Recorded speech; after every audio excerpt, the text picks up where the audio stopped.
My name is Dr. John Neff, Assistant Professor of Pediatrics at Johns Hopkins. It is my feeling that it is no longer necessary to perform routine preschool or infant smallpox vaccination. I'm Samuel Katz, Professor and Chairman of the Department of Pediatrics at Duke University. I believe that our nation's freedom from smallpox rests upon the widespread use of smallpox vaccine. I'm Dr. Paul Wehrle. It's my job today to try to resolve these two opposed points of view.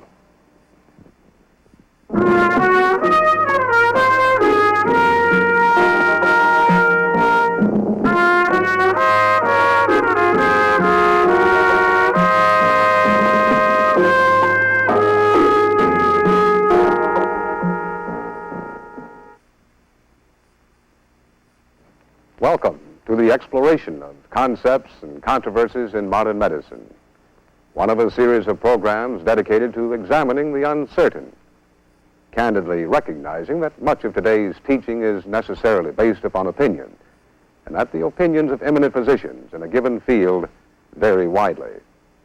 The National Medical Audiovisual Center believes that openly airing such opposing views is a basic responsibility of medical communications.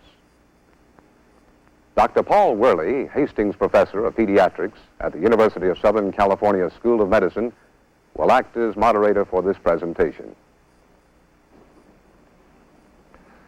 For many years, the physicians of this country and the workers in public health have been emphasizing the need for vaccination for children, and particularly infants and preschool children, to provide a basic immunity against smallpox. We also have been urging immunization at intervals for particular types of health workers, for transportation workers, and at intervals we have also urged re-immunization of all citizens of this country, whether they plan international travel or not. The immunization against smallpox is the earliest and one of the most effective prophylaxis agents against any of the communicable diseases. However, during recent years, the ball game seems to be changed. The rules are somewhat different, and perhaps there are differences with respect to some of the threats. I would first like to, before getting our combatants into the fray, I'd like to first turn to see what's happening with regard to the international picture and see what's happening to smallpox on the worldwide scale, because I think this is important to us as we develop our story today. As you will see, in 1945, smallpox was present throughout virtually all of South America. 1945, you'll note, is the lighter shaded together with the darker shaded areas, spread throughout all of South America, throughout all of Africa, through the Middle East, through Southeast Asia, and down including Malaya and many of the countries in the South Pacific.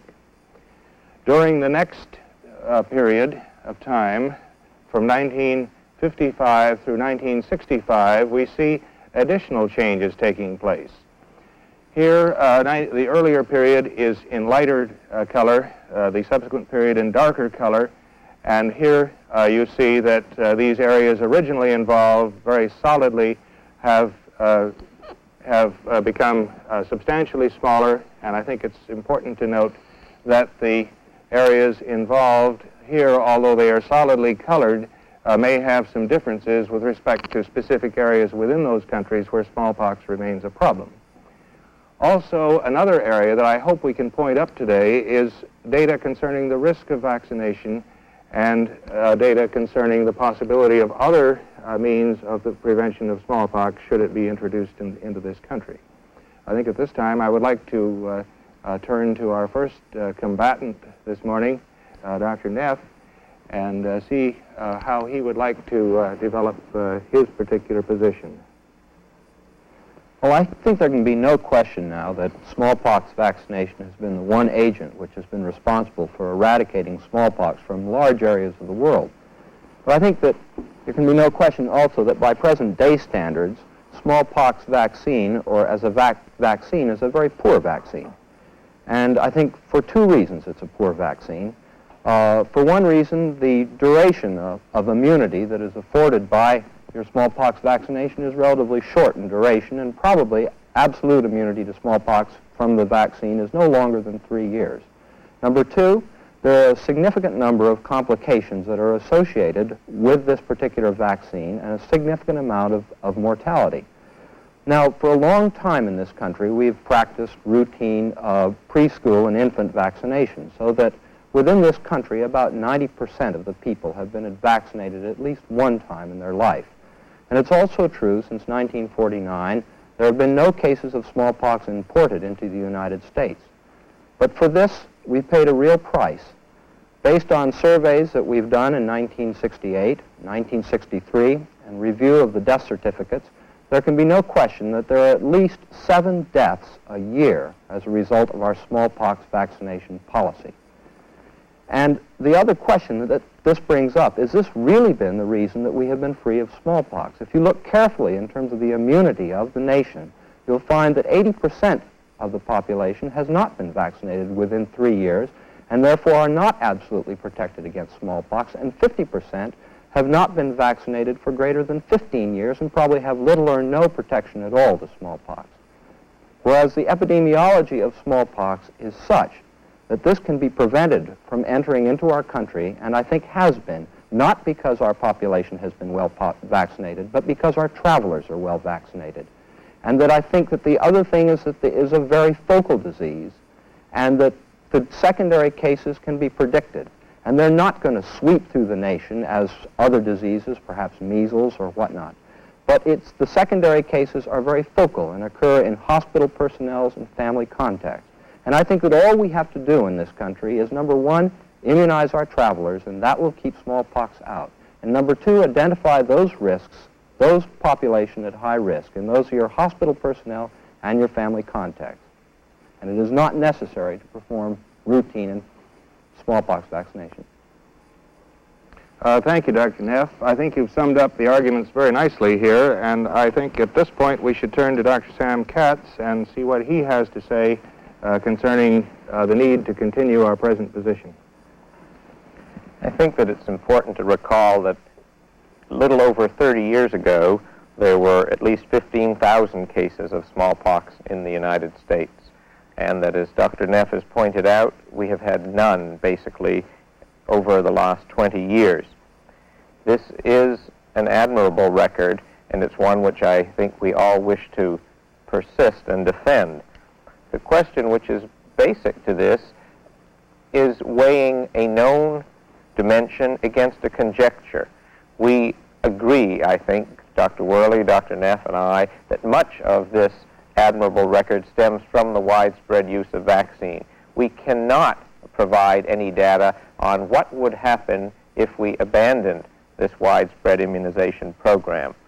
We can look at the experience in other countries. In 1948, Great Britain abandoned the legal compulsion to smallpox vaccination.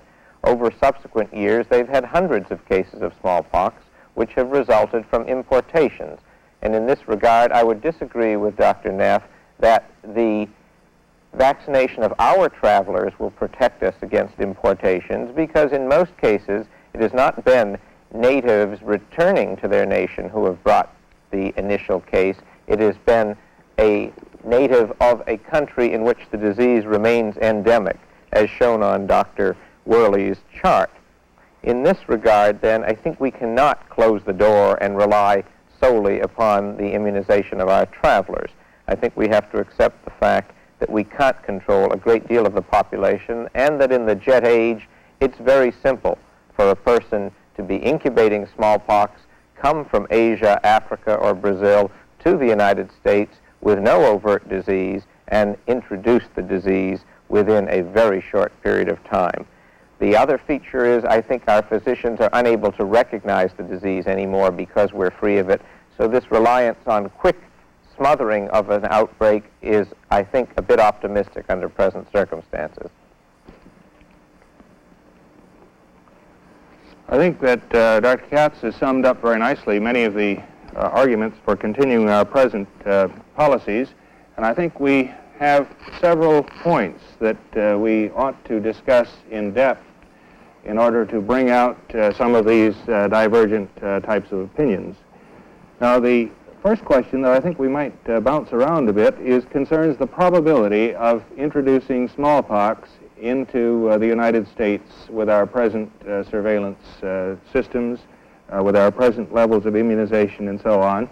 And I think that the Communicable Disease Center in Atlanta, a number of other organizations such as World Health Organization and the governments and the health services of many other countries have studied this problem very carefully. John, you seem to minimize the risk of bringing smallpox in via either Americans abroad or nationals from other countries.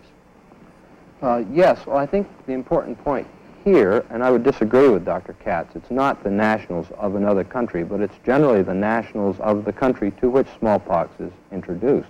And I think one of the reasons is that smallpox now in the present pattern of eradication is being driven back into relatively remote areas.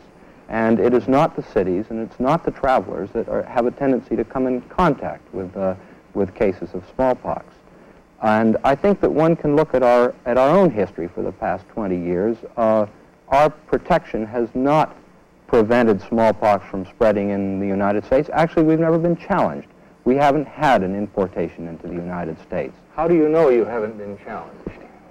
Well, this is a good question. I think that we have a very good surveillance system at the CDC, at the National CDC, and any suspected case is looked at by a person who is capable of diagnosing smallpox and differentiating this from chickenpox. I kind of agree with that now, John. I think you can be honest about this, and without denigrating the medical profession, we've not had the experience in this country at looking at smallpox. Even the best physicians acquainted with tropical medicine would be perfectly frank to say that a bad case of chickenpox is impossible to differentiate from a mild or a more severe case of smallpox.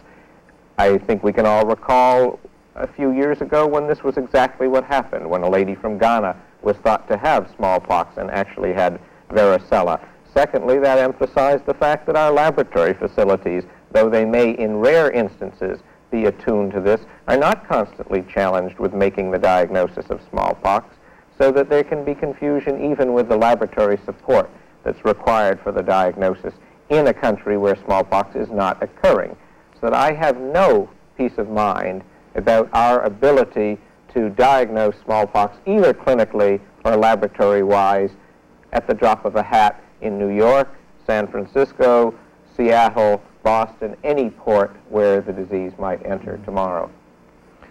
Well, this is certainly an area where I think we're going to remain far apart. I wonder if there are two or three things that we could agree with here now. Certainly we haven't had any widespread occurrence of smallpox in this country for many years. We're agreed on this point. We agree. Now, it is possible that a case or two cases or an occasional case, one or two, three a year, something like this, may come into the country, may occur without spread, could conceivably misdiagnosed. I would say this again is only conjecture, but to me, if I wanted to use such conjecture, I would use it to reinforce the concept that if this is happening periodically, our level of immunization has been sufficient to dampen the spread of disease. I don't like John's use of the word a poor vaccine. There are problems with smallpox vaccine. I think there's good work going on to improve the vaccine. But this business of 3 years and prevention of disease is one thing. Prevention of death is the other. You're emphasizing death as your big fear with smallpox vaccine. I think you must emphasize death as your fear with the disease. Now, the mortality rate with importation in Europe has been anywhere from 10 to 40% in various outbreaks. As far as protection from smallpox vaccine is concerned, if memory serves me correctly, if you've had immunization even within 20 years, though you may get disease, there has not been mortality from disease. And I think in the long run, that's our best protection, is against death from the disease. Well, let me mention something here. I think that when you're talking about the death secondary to the smallpox vaccine, that you are talking in the range of 7 a year, which means over the 20 years that we have been free of smallpox, we've had probably in the range of 100 to 200 deaths as a result of the vaccine. Now, it would take an awfully large epidemic of smallpox to be able to equal that mortality. Well, John, before we get into that area, let's clear up one or two points where I think we have some real problems. One of them is in the area of the real effectiveness of this vaccine. And Dr. Katz indicated that the immunity as far as death is concerned seems to be pretty solid for at least 20 or 25 years after vaccination. Deaths would be unusual. That cases do occur, but that there is some protection still conferred after 10, 15, 20, or even 25 years. You have a diminished risk of acquiring the disease, although for 3 years or something like that, it's virtually solid. This really is pretty good vaccine. I think what you meant was a poor vaccine in terms of hazards in comparison with benefits in this particular frame, in this country. Right, and I think that if you were just going to look at that aspect alone, that I think it would be very surprising if this particular vaccine passed the regulations that the stringent regulations that we have for a vaccine. Well, let's look at the deaths that occur. It seems to me that as we examine them, and this is from Dr. Neff's own publications, that at least 50% of them are in a true sense preventable. That is, individuals receive smallpox vaccine for whom we know it is an untoward immunization procedure. A child with eczema or the sibling of a child with eczema, a patient with a malignancy involving the immune mechanisms, a patient on immunosuppressive drugs. These are patients we know will have trouble with smallpox vaccine, these latter ones, or any live virus vaccine. This is an accident of medical supervision or of public health supervision. I don't think the vaccine should be incriminated on this basis. Rather, we should incriminate ourselves as having poor judgment in using it improperly. As far as the children are concerned with eczema, I think we're aware that there are efforts to improve and to come up with a strain of vaccinia that might not cause eczema vaccinatum. But I would again get back to the point of blanketing importations. It seems to me that the sort of crash program you have when suddenly the news hits that a case of smallpox has been imported, you're more apt to get poor discrimination in the use of vaccine as you get the panic situation, run around and vaccinate everyone who might have been exposed. Seems to me there you're in a situation where you're more likely to immunize the inappropriate individuals than you are in an ongoing program where good judgment can be encouraged. Well, there are two things that you bring up. One is the preventability of the complications. And Sam, I have taken your stand in the past that that a large number of these complications are preventable. But the thing that bothers me is that when you actually look at these at the complications that occur that could be preventable, this has been known a long time that you shouldn't vaccinate a child with eczema or a family contact with eczema. Yet at the same time, between 1963 and 1968, when there's been a lot of publicity, you still have the same number of cases of eczema vaccinatum. The same can be said about vaccinating people with any type of immunological deficiency disease.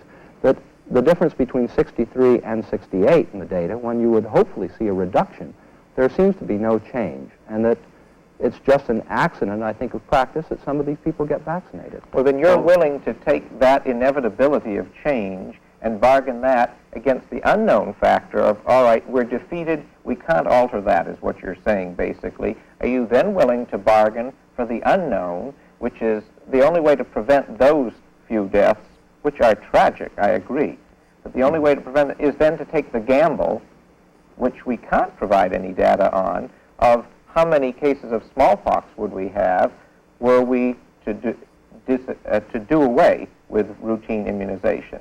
And how many cases of these same complications would we have in the use of crash program vaccination? Well, this brings up a very interesting point that I think we ought to try to cover with in our next session here.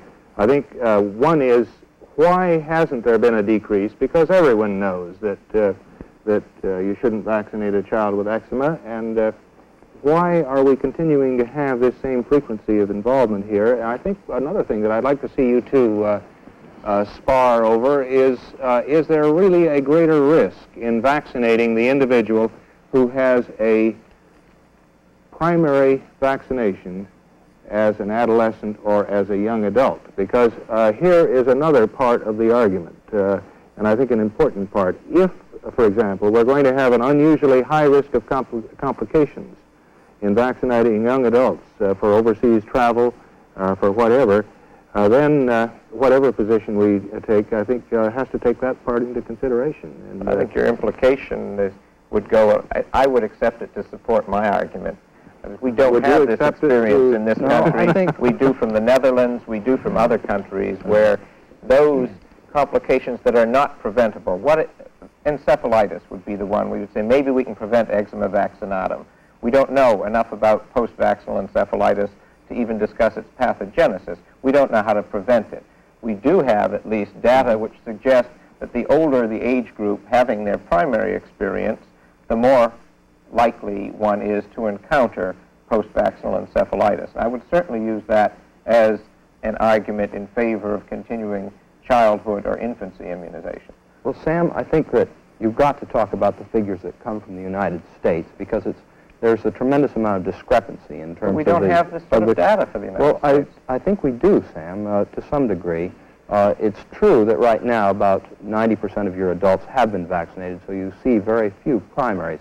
But over the past 20 years, since the Second World War, about 10% of your military recruits are primary vaccinees. And this comes to about 2 million military recruits that have been vaccinated. And it happens to be that there have been no reported cases of post-vaccinal encephalitis since the Second World War in that group. Now, it's possible that maybe 1 or 2 have been missed, but you certainly don't have the same type of experience that they've been having in the Netherlands, where it's 1 per 1,000 primary What is this vaccinees. data now again on how many are truly primary vaccinees? About 10%, Sam, 10 to 13%. So that if you work this out over a 20-year period, it comes in the range of 20 million primary vaccinations in a system where you have a pretty good surveillance for complications. I can't quite follow how you're getting 20 million, but I suppose... I'm sorry, 2 million. Excuse me, Sam, 2 million. Yeah. Yeah. Well, if you turn around the other way, of course, your statistics on the severe complications in childhood amount to about 1 per million primaries. Right. And of those 1, we would say 50% perhaps are preventable, so it's a half of 1 per million, which brings it down to probably the same range I think you're bargaining for. Well, it's variable. I think that it's at least a half per million. In 1963, there were 5 post-vaccinal encephalitis for 6 million primaries, so this is nearly 1 per million primary vaccinations. And this was for primaries presumably in young age individuals, infants particularly. Well, I would certainly submit that we have difficulty in transposing data from one nation to another, but I'm tremendously impressed with the reliability of the data from the Netherlands, with their experience with armed forces groups who did not have immunization against smallpox in childhood. And their data is certainly very striking as to the difference in incidence of post-vaccinal encephalitis when groups in their late teens or early 20s are first immunized. I don't know that we have that sort of experience in an ongoing prospective fashion. They've directed attention to this, as we know. Dr. Vandernoorder and his associates have followed this carefully. I don't know that we've had any such careful surveillance. No, but I think that, say, in Great Britain, there has been careful surveillance, and their experience is very much analogous to what our experience has been, and theirs for revaccinees, for primary vaccinees in the adults, it's in the range of 2.8 cases of post-vaccinal encephalitis per million. So this is a little bit more than we have here, but it's at least in our ballpark rather than in the Netherlands. So it depends on what country's data you quote. And I think that when you're making these decisions, you have to look at your own country and make the decisions as best you can based on our experience. And I think that puts us back in the same place where if we look to our country, we can only look for conjectures or extrapolations. We don't have the comparative data. I suppose the question we're asking one another is, do we want to acquire it? Well, are we at a point where we can justify a change which will provide us with the data? Are we too concerned about sticking pat the way we are, or are we going to get into trouble if we try the other way? Thank you, Dr. Katz, for summarizing very nicely the various points of view and information behind the present position regarding the use of this vaccine. And thank you, Dr. Neff, for doing a beautiful job in summarizing the arguments toward changing our position. I think that we, in considering the present posture with regard to the use of vaccinia in the prevention of smallpox as a routine procedure in this country, must keep these various points that have been very ably presented very firmly in mind. One part of the argument revolves around the likelihood of introduction of smallpox cases into this country and the probability of spread once introduced. The data here, I think, are quite clear in that it seems unreasonable to assume that this is going to be something that will be happening frequently in the future. However, the chance occurrence still remains a possibility. The second area that was brought out, I think, very nicely by our combatants is the problem of a risk associated with the use of this most effective vaccine. A number of patients have developed, and they can be expected to continue to develop, serious complications. Another facet of the risk that I think was very important to bring out is what will happen if we no longer immunize infants and are immunizing only those adults who are involved in international travel and other situations that might put them at risk. Thank you very much for the opportunity to be with you.